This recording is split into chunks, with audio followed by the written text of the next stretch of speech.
It wasn't the love story you wanted. It was painful, confusing, exhausting, but it might have been the most important relationship of your life.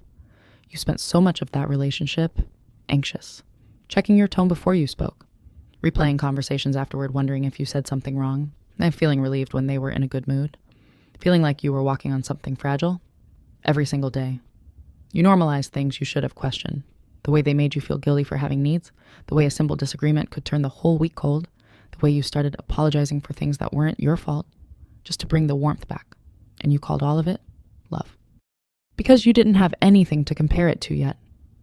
Psychologists who study attachment theory say that many people spend years in relationships that feel familiar rather than relationships that feel healthy, because familiar is what the nervous system learned to recognize as normal, even if normal one was never actually safe. It often takes one relationship that shows you what love shouldn't feel like to finally understand what you actually need. Not just what you're used to, what you deserve. And here's what shifted after. You stopped accepting the things that used to feel inevitable. The hot and cold, the unexplained distance, the love that came with conditions attached. Because now you knew. You'd felt the difference between a relationship that drained you.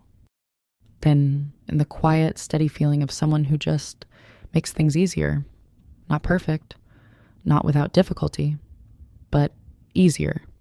And once you know that difference, you can never unknow it. That relationship didn't break you. It educated you. It showed you exactly where your boundaries needed to be. Exactly what you would never accept again. Exactly the kind of love you were done shrinking yourself to fit into. It wasn't the love story you wanted, but it gave you something more valuable than a happy ending. It gave you clarity. And clarity changes everything.